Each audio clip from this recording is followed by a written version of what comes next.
Hola a todas, un caluroso saludo desde Perú. Realmente estoy muy feliz de estar aquí porque cuando las mujeres tomamos la palabra en espacios públicos, algo se mueve. Hoy en día vivimos rodeadas de estímulos digitales. Cada día frente a una cámara o detrás de una pantalla, miles y miles de voces intentan expresarse, se abren paso, se hacen notar. Y sin embargo, algo se nos está olvidando. Que la humanidad no ha dejado ni dejará de relacionarse cara a cara. O al menos eso esperamos. Hoy existen cada vez menos espacios de comunicación presencial, pero es precisamente por eso que debemos recuperarlos, volver a las bases, volver al contacto profundamente humano, donde no hay filtros, donde no hay herramientas de edición que nos acompañen. Solo nosotros, con nuestra voz, con nuestro cuerpo, con nuestra comunicación. Incluso habrán notado que ciertas formas de hablar se vuelven en ocasiones tendencia en redes sociales, ciertos tonos, ritmos, modulaciones que se ensayan para entrar en la tendencia. Pero cuando se apaga la cámara, cuando termina el video, lo que queda es nuestra humanidad. Y ahí precisamente nuestra voz es uno de los recursos más poderosos para conectar, para recordarnos que no somos máquinas, que no somos producto de un algoritmo. Y ojo, yo no estoy en contra de lo digital ni de la inteligencia artificial, todo lo contrario. Creo firmemente que son herramientas extraordinarias para potenciar la inteligencia humana, para mejorar nuestras creaciones, para agilizar tareas. De hecho, gracias precisamente a la tecnología y a la virtualidad es que estamos aquí, en el Women Economic Forum República Dominicana 2025, uniendo voces de distintas partes del mundo.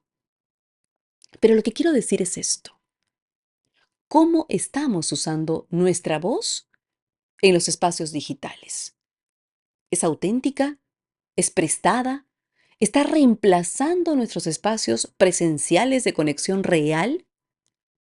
Y esta reflexión es especialmente importante para nosotras las mujeres.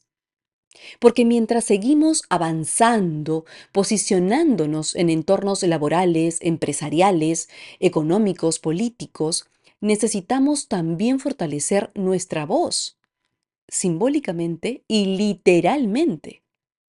¿Y por qué es tan importante? Porque diversas investigaciones nos muestran que cuando las mujeres somos minoría en un grupo, nuestra participación disminuye drásticamente. Somos interrumpidas con mayor frecuencia, nuestras ideas reciben menos reconocimiento. Y aun cuando nuestros aportes son valiosos, son los hombres quienes suelen ser percibidos como más influyentes. Y es precisamente en ese tipo de escenarios donde la proyección de voz, el timbre, la entonación, el ritmo pueden jugar un rol clave. En esos contextos donde la credibilidad no siempre se reparte de manera justa, nuestra voz puede hacer que nos respeten o que sea una barrera. Por eso cultivar una presencia vocal estratégica es urgente y es importante aclarar que no se trata de forzar a que una voz sea más grave, de impostar autoridad. Se trata de dominar nuestra voz para transmitir solidez sin perder autenticidad. Y en un mundo donde el liderazgo femenino sigue desafiando inercias, una voz bien dirigida puede redefinir el lugar que ocupamos en la toma de decisiones. La voz realmente es tan importante y sin embargo poco pensamos en ella. Cuando éramos bebés, aprendimos a hablar en un proceso tan complejo como fascinante. Luego vinieron las palabras, la escritura, la gramática, pero ¿alguien aquí en esta sala aprendió a usar su voz de manera consciente? ¿A alguien se lo enseñaron? Tener voz ya es un privilegio, es un activo poderosísimo. Y sin embargo, la mayoría la damos por sentada, como si fuera un elemento de fábrica que viene con nosotras y es inalterable. Pero no, la voz se educa. Y cuando la trabajamos, nuestro mensaje gana potencia. Hoy la inteligencia artificial puede replicar tu voz con apenas unos segundos de audio. Las voces sintéticas pueden ser incluso impresionantes, pero en una reunión, en una sala de directorio, en un evento de networking, tu voz sigue siendo tu voz. Y si la educas, si la entrenas para que exprese con intención lo que llevas dentro, imagina lo que puede lograr por ti y cómo se puede aprovechar en los entornos digitales. Porque ahí la tecnología no es un enemigo, es un altavoz que puede multiplicar tu impacto. La voz está viva. La voz envejece con nosotros. La voz se imprime de nuestras emociones, incluso de nuestros ciclos hormonales. Porque la voz no es sonido únicamente, es un sistema complejísimo que implica lo corporal, lo emocional y lo cognitivo. Cuando hablamos de voz, hablamos de muchos procesos que trabajan en conjunto. Y me gustaría destacar tres. En primer lugar, la respiración, porque es la base de toda emisión vocal. Una voz estable empieza por una respiración diafragmática eficiente. Si respiramos de forma superficial, acelerada, alta, la voz pierde fuerza, pierde claridad. El segundo proceso implicado es la fonación, que ocurre en la laringe, donde las cuerdas vocales vibran para generar sonido. Esta vibración se ve directamente afectada por nuestro estado emocional. El estrés, por ejemplo, puede tensar nuestras cuerdas vocales y volver la voz temblorosa o cortarla. El tercer proceso que quiero comentar es la resonancia. Es como el sonido se proyecta a través de nuestro cuerpo. Cavidades como el pecho, la boca, la cabeza amplifican nuestra voz. Y una voz con buena resonancia suena más rica, más presente, más segura. Y recordemos este punto clave. Todo está profundamente influido por lo que sentimos. El cuerpo y la emoción siempre, siempre están en la voz. Cuando algo nos duele, cuando hay inseguridad, ansiedad o rabia, la voz lo va a revelar antes que las palabras. No lo pensamos, lo emitimos. Por eso trabajar la voz no es aprender a hablar bonito o a hablar fuerte. Es desarrollar una presencia completa. Es la capacidad de usar nuestra voz con conciencia, con solidez, con coherencia emocional. Una presencia vocal bien entrenada nos trae grandes beneficios. Nos permite, por ejemplo, modular el tono, el ritmo con intención, sostener la atención sin tener que forzarla, adaptarnos a los diferentes entornos y sobre todo hacernos escuchar sin tener que alzar la voz. Porque una voz no necesita ser intensa para tener impacto, necesita tener intención. Entonces, desde hoy, te invito a iniciar una nueva relación con tu voz. Cuídala, reconócela, edúcala. Y como primer paso, quiero invitarte a reflexionar sobre las diferentes influencias que han podido modelar tu voz y tu expresión oral. Porque tu forma de hablar, de usar el volumen, el ritmo, la entonación, no es solo resultado de tu anatomía o de una decisión consciente necesariamente. Es también reflejo de tu historia. Muchas mujeres con las que trabajo en formación en presencia vocal crecieron con un mandato de hablar bajito, de sonar más suaves, de no interrumpir, de no incomodar con lo que decían, ni con cómo lo decían. Desde pequeñas aprendieron que una voz dulce, medida, era mejor recibida, que levantar la voz era de mandonas, que expresar una idea con firmeza era de prepotentes. En otras palabras, muchas han vivido con una voz que no es completamente suya, sino una voz adaptada a los límites que su entorno les impuso. Y este condicionamiento no es menor. Y al respecto, quiero compartirles un dato que personalmente me conmovió muy profundo. Se trata del estudio más largo sobre la felicidad humana, llevado a cabo por la Universidad de Harvard durante más de 85 años.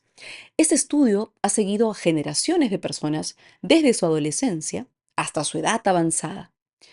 Y uno de los hallazgos más impactantes se refiere a las mujeres que participaron. En varias entrevistas con mujeres mayores, se les preguntó sobre el más grande arrepentimiento de su vida. Y una respuesta apareció una y otra vez. Me arrepiento de no haber dicho más lo que pensaba. Qué fuerte. No se arrepintieron de haber hablado en exceso, ni de haber sido demasiado directas. Se arrepintieron de haber guardado silencio, de no haber expresado lo que sentían realmente. El estudio mostró que efectivamente, aunque los logros materiales o las ambiciones profesionales son importantes, las relaciones humanas y la capacidad de expresarnos de manera auténtica son realmente los factores más determinantes para nuestra satisfacción, nuestro bienestar y nuestra felicidad a largo plazo. La forma en que nos comunicamos, especialmente cuando nos sentimos vulnerables o desafiadas, es clave para la conexión genuina con los demás y para nuestro propio sentido de bienestar. Este dato que les he compartido, esta conclusión, se me quedó grabada porque al final nos habla de cómo el callar por el miedo a incomodar puede ser una barrera para nuestra propia paz interior y sobre todo para el respeto que merecemos. Y cuando pasa el tiempo, esa barrera se activa en automático. La persona ya no distingue si esa voz pausada, si ese volumen contenido, si ese tono agradable es auténtico o si es una estrategia aprendida para ser aceptada. Y cuando llegue el momento de alzar la voz, en una reunión, en una negociación, en una exposición pública, es cuando aparece el temblor, la duda, la dificultad para proyectar o sostener el mensaje con seguridad. Cuando una persona intenta emitir una voz que está desconectada de su emoción o de su corporalidad, el cuerpo entra en tensión, los músculos del cuello se endurecen, el aire no fluye libremente, la laringe se comprime. ¿Y cuál es el resultado? Una voz frágil, temblorosa, con poca resonancia. Y no porque no se tenga, digamos, una voz trabajada, sino porque se está usando una voz restringida, una voz censurada. Por eso es tan importante que hoy te preguntes esto. ¿Mi voz me representa? ¿Me escucho como realmente soy o como creo que debo sonar? ¿Estoy expresándome desde la libertad o desde el condicionamiento? Recuperar tu voz es un acto de poder. Y no se trata de sonar más fuerte, no se trata de masculinizar la voz para que nos respeten. Se trata de reconectar con una voz que te habite completa, una voz firme, flexible, consciente, disponible para expresar lo que realmente piensas, lo que sientes, lo que eliges. Ese es el primer paso, escucharte sin juicios, darnos cuenta de cuánto de nuestra voz es realmente nuestro y cuánto de ella está todavía ocupado por lo que los demás esperan, es importante. Así que explora tu voz. Te dejo ese compromiso. Y para cerrar, quiero contarte algo personal. Cuando tenía 18 años, empecé en la radio. Fui narradora de noticias en la recordada radio 1160 en Perú. Y ahí descubrí que la voz tiene un poder realmente único. Puede mover, emocionar, crear, influir y no necesita, evidentemente, imágenes. Desde entonces, mi voz me ha acompañado por sectores tradicionalmente liderados por hombres. Minería, energía, transporte, construcción, pesca. Y he pasado más de 20 años observando y acompañando procesos de comunicación. Y he comprobado que una voz bien dirigida no solamente informa, realmente abre puertas, construye respeto, deja huella, permite que nos recuerden. Y de esa certeza nació Symbio, la empresa que fundé y que lidero para ayudar a más personas, en su mayoría mujeres, a descubrir el poder estratégico de su comunicación. De hecho, el 80% de las personas que acompañamos son mujeres, porque la voz de una mujer cuando se expresa con autenticidad, con presencia, puede transformar estructuralmente. Y ese mensaje quiero dejarte hoy. Gracias a la doctora Carvery Mitchell y al equipo organizador por esta invitación a conectar en el Women Economic Forum República Dominicana 2025. Ha sido todo un placer compartir este espacio. Y si quieres seguir esta conversación, te invito a seguirme en redes sociales. Sigamos construyendo siempre juntas una comunicación más consciente, más fuerte, más auténtica. Hasta pronto.